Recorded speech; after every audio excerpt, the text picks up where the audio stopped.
ওগো মোদের দয়ার নবী, ওগো মোদের জিন্দা নবী, তুমি মোদের সাহারা, তোমায় ছাড়া রইতে পারি না। জোরে বলুন সুবহানাল্লাহ।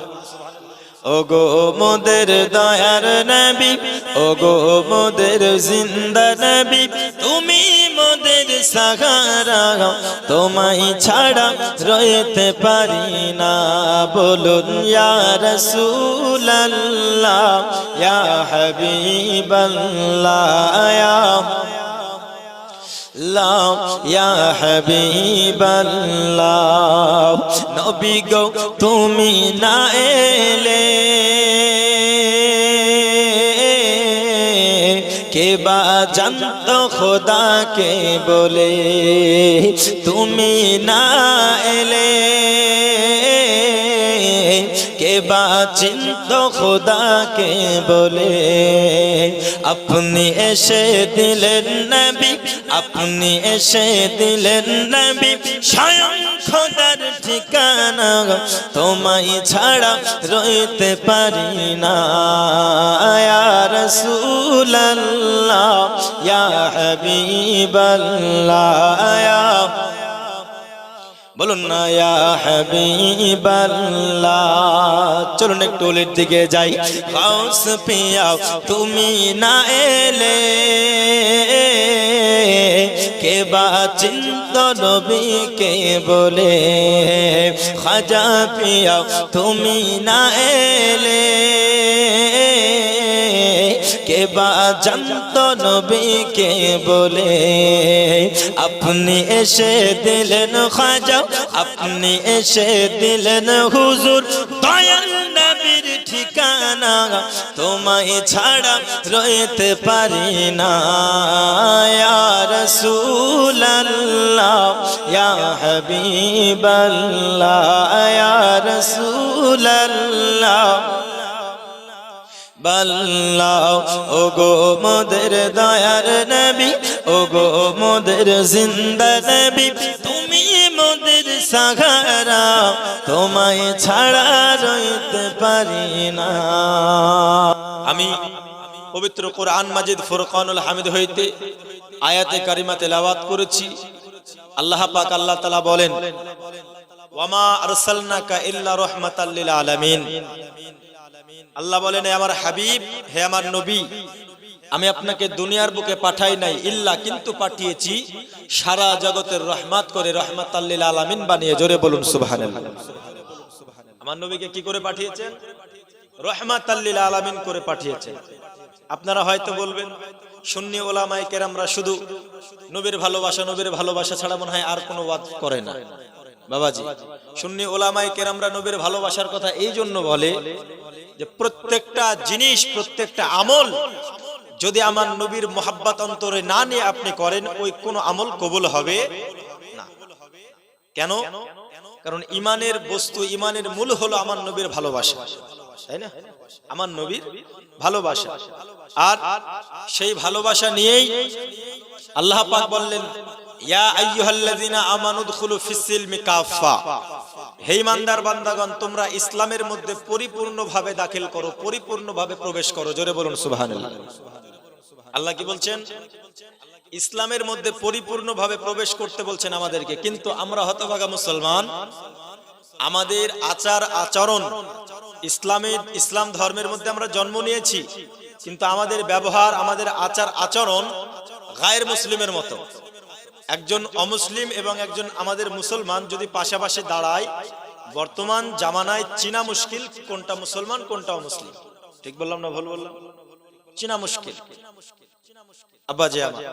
তাই আমি আপনাদেরকে বলবো, ইসলামের মধ্যে পরিপূর্ণভাবে দাখিল হতে হলে আমাদেরকে প্রথম থেকেই, জীবনের শুরু থেকেই ইসলামিক কালচার, ইসলামের রীতিনীতি, ইসলামের যেসব হুকুম আমাদেরকে মেনে চলতে হবে। মেনে চলতে হবে কি হবে না? মেনে চলতে হবে। আমরা মনে করলাম যে শুধু ইসলামের মধ্যে দাখিল হলাম, ইসলাম ধর্মে আমরা জন্মগ্রহণ করলাম, কেউ যদি জিজ্ঞেস করছে তোমার ধর্ম কি, বুক উঁচু করে বলে দিচ্ছি ইসলাম। কিন্তু ইসলামে বলছে নামাজ পড়ো, নামাজের দিকে যায় না। ইসলামে বলছে পর্দা করো, পর্দার দিকে যায় না। ইসলামে বলছে হালাল ভক্ষণ করো, কোন হালাল ভক্ষণের দিকে নাই, বুঝলেন? কোন হালাল ভক্ষণ, হারাম ভক্ষণ করছে এমন মানুষ এখন দুনিয়ার বুকে বেশি না কম? বেশি। কিন্তু এইরকম করে যদি ইসলাম চলতে থাকে, কিয়ামত কিন্তু আর বেশি দিন দূরে থাকবে না, ঠিক কিনা? বেশি দিন দূরে থাকবে না। আব্বা জি আমার ভালো করে বুঝুন বাবা, আল্লাহ পাক আল্লাহ তাআলা ঈমানদারকে আপনার ইসলামের মধ্যে পরিপূর্ণভাবে প্রবেশ করতে বলেছেন। ধরার বুকে ইসলামের মধ্যে যদি আমাদেরকে সঠিকভাবে প্রবেশ করতে হয়, আল্লাহর হুকুমগুলো মেনে চলতে হবে, আল্লাহর আদেশগুলো মেনে চলতে হবে। আমার আল্লাহ পাক আল্লাহ তাআলার হুকুমে নবীজি যেগুলো নিষেধ করেছেন সেগুলো মেনে চলতে হবে, আর যেগুলো করতে বলেছেন পালন করতে হবে। এ বাবাজি আমার নবী বলেছেন, তোমরা সব সময় নিজেদের স্ত্রীকে, নিজের সন্তান কন্যা বাবা মাদেরকে পর্দার সহিত তোমরা রাখবে, নচেত কি হবে? আমার নবী বলেছেন, আদ-দায়ুসু লা ইয়াদখুলুল জান্নাহ, দায়ুস ব্যক্তি কখনো জান্নাতে যেতে পারে না। আর আমরা পৃথিবীর বুকে দায়ুস হলো তারা যারা নিজের বাবা, যারা নিজের মাকে, বোনকে, স্ত্রীকে, কন্যাকে পর্দা সহিত রাখতে পারে না। বন্ধু আমার ভালো করে বুঝুন বাবা, পৃথিবীর জমিনে ইসলামের মধ্যে পরিপূর্ণভাবে দাখিল হতে হলে ইসলামের নিয়ম আমাদেরকে মেনে চলতে হবে। ইসলামের মধ্যে পরিপূর্ণভাবে দাখিল হতে হলে আমাদেরকে আল্লাহর হুকুম পালন করতে হবে। আমার আল্লাহ কত সুন্দর ভাবে বলে দিয়েছেন, আকিমুস সালাহ, তোমরা নামাজ কায়েম করো। এ বাবাজি আমার পৃথিবীর জমিনে আল্লাহর এই অটল বিধান, পবিত্র কোরআন মাজিদে নামাজ পড়ার হুকুম আল্লাহ দিয়েছেন।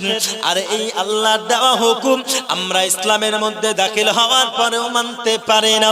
মসজিদে যখন মুয়াজ্জিন আযান দেয়, আমরা ঘরের মধ্যে ফজরে আরাম করে ঘুমাই, কিন্তু বাবাজি আমরা মসজিদে উঠে ফজরের নামাজটা পড়তে পারি না। যোহর চলে যায়, আসর চলে যায়, মাগরিব চলে যায়। দরদি এ বাবা, আমরা নামাজগুলো অন্তর দিয়ে পড়তে পারি না।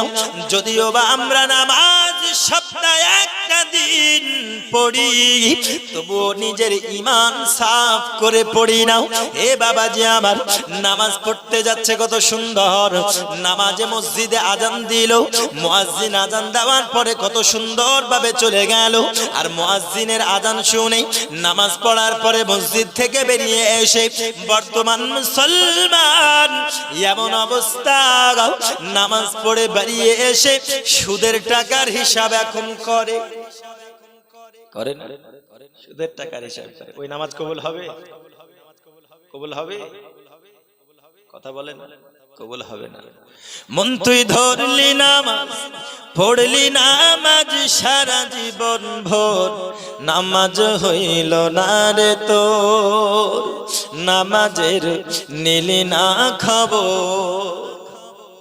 মসজিদেতে আজান দিলে সবার আগে যাও, আর মসজিদ থেকে বাইরে এসে সুদের টাকা খাও, নামাজ হইল না রে তোর, নামাজের নিলি না খবর। মন তুই ধরলি নামাজ, পড়লি নামাজ সারা জীবন ভোর, নামাজ হইল না রে তোর, নামাজের নিলি না খবর। জোরে বলুন, আর জোরে হবে না সুবহানাল্লাহ? আপনাদের শহর পাশে এই গ্রামে কি মানুষ সুবহানাল্লাহ আলহামদুলিল্লাহ জোরে জোরে বলে না নাকি? একবার মোহাব্বতে বলুন ইয়া রাসূলুল্লাহ। নামাজ হইল না রে তোর, নামাজের নিলি না খবর। নামাজ তুমি ধর্ম জানো, চুরি তোমার পেশা, আর ওই নামাজ হবে কবুল কেমনে করো আশা। নামাজ পড়ছে কেন? আল্লাহ হুকুম দিয়েছে, নামাজ পড়ছে, মসজিদে গিয়েছে, বুঝলেন, কিন্তু এর পেশা হচ্ছে চুরি করা। নামাজ পড়ে আল্লাহর কাছে দোয়া করছে, আল্লাহ আজকে আমি অমুক বাড়িতে চুরি করতে যাব, আল্লাহ আমি যেন ধরা না পড়ি, আল্লাহ তোমার কাছে দোয়া করতেছি, বুঝলেন? আল্লাহর কাছে দোয়া করছে, আল্লাহ অমুক বাড়িতে আমি চুরি করতে যাব, বা অমুক ভয়ে আমি সিম চুরি করতে যাব, বা কুমড়ো চুরি করতে যাবো, আল্লাহ যেন আমি ধরা না পড়ি। আচ্ছা বলুন, ওই নামাজ পড়ে যে দোয়া করছে, ওই নামাজ কবুল হবে? নামাজ তুমি ধর্ম জানো, চুরি তোমার পেশা, আর ওই নামাজ হবে কবুল কেমনে করো আশা। নামাজ হইল না রে তোর, নামাজের নিলি না খবর, মন তুই ধরলি নামাজ, পড়লি নামাজ সারা জীবন ভর, নামাজ হইল না রে তোর, নামাজের নিলি না খবর। আল্লাহুম্মা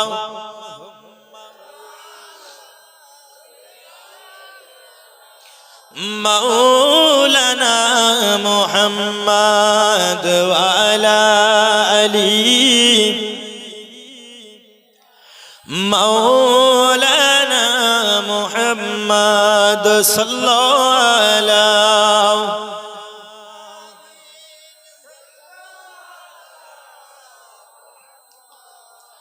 हरदम ज़बान से निकालो